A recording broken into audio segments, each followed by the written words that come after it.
Mary Queen of Scots got her head chopped off, head chopped off, head chopped off on a cold and frosty morning. So how did we, as kids growing up in Scotland, end up singing about a beheading while popping the heads of dandelions? Well, let's find out.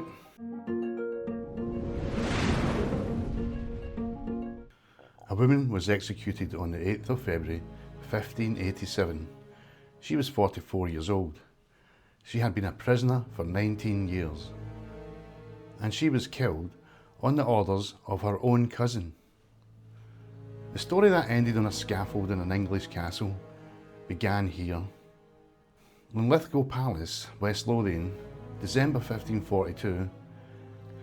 The most magnificent royal residence in Scotland, and in the space of 6 days, 2 things happened inside these walls that would take 44 years to fully destroy one woman. Before we get to Mary, we need to go back 30 years, because the world she was born into was already broken. 1513, King James IV, Mary's grandfather, is at prayer in his church, right here next to the palace. He's days away from leading his army into England. His wife has begged him not to go. His advisors have begged him not to go. And something else intervenes. A figure appears inside the church, in front of the king, in front of the entire court. An old man in a blue gown carrying a staff. He walks directly up to James IV and delivers a message. Do not go to war with England. Do not listen to the counsel of women. And then he vanishes in front of witnesses without trace. James IV rides to England anyway. On the 9th of September 1513, at the Battle of Flodden, James IV and the majority of the Scottish nobility are slaughtered. He becomes the last British monarch to die in battle. His body is taken south and left unburied in an English monastery. Nobody comes to collect him. His wife, Margaret Tudor, waits for him at the tower for weeks, watching across the loch for a man who is already dead. The room is still called Queen Margaret's Bower. Their son, the future father of Mary Queen of Scots, the 17-month-old boy, grows up to be James V. He survived regents who want to control him, rivals who want to replace him, and eventually takes the throne in his name. Charming and ruthless, by most accounts brilliant. By 1542, he was just 30 years old and dying. This fountain has stood at the heart of this courtyard for 5 centuries, and twice James V had it run with wine instead of water. Once when he married his first wife, and again when he brought his second wife here from France, a woman called Mary of Guise. She stepped into this courtyard, looked around, and said she'd never seen a more princely palace in her whole life. She'd grown up in France, and that was quite a compliment.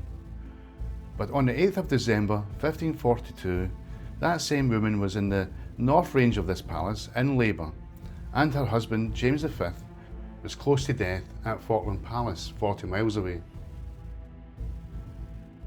Mary was born in the room in this wing.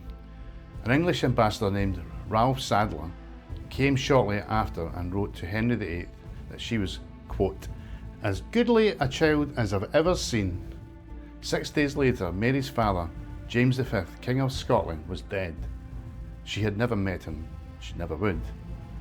His last reported words, on hearing his wife had delivered a girl instead of the male heir that he needed, "It came with a lass, and it will go with a lass."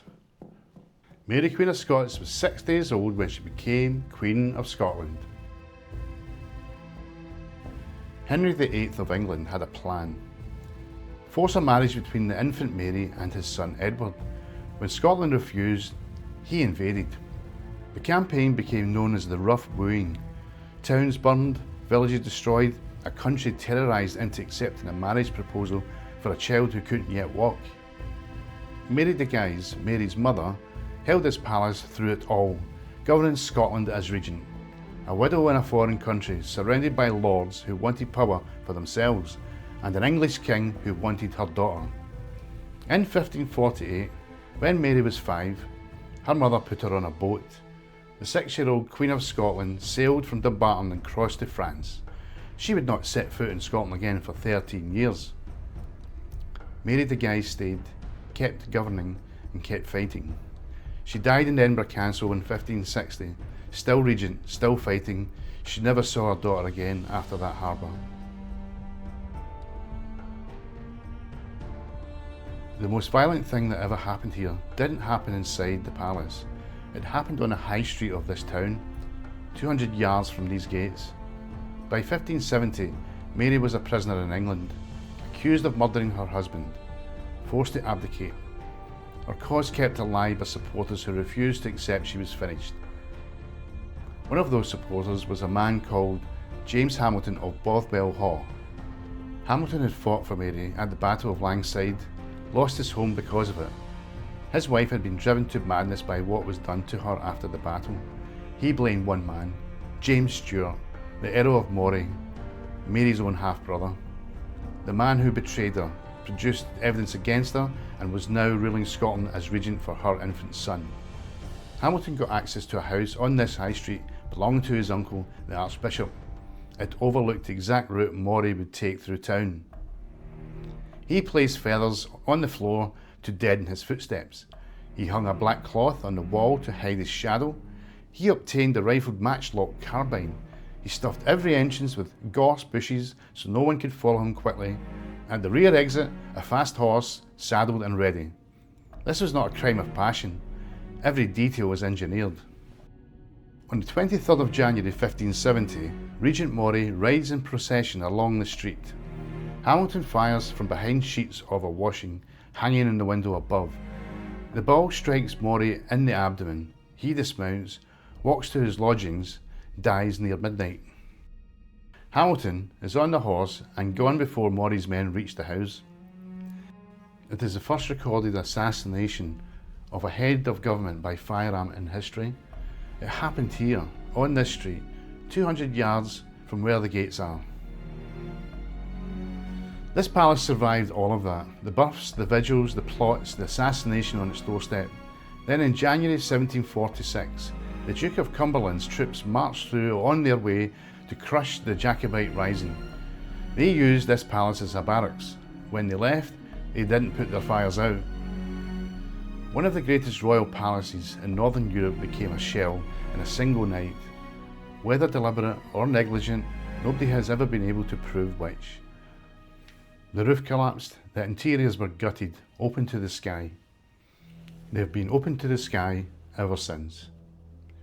She was queen at 6 years old. She was dead at 44. In between, imprisoned, betrayed, accused of murder, stripped of her crown, held captive for 19 years by a woman who called herself her ally. It started here, a palace on a loch, a mother in labour, a father dying 40 miles away, and a 6-day-old girl who had no idea what was coming.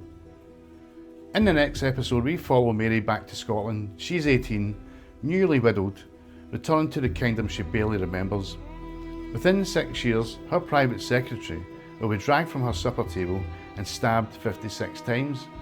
Her husband will be found dead in the ruins of an explosion, and the woman everyone assumes ordered the killing is her. Or is it? Remember to like, subscribe and hit that notification bell as part 2 is coming out very soon.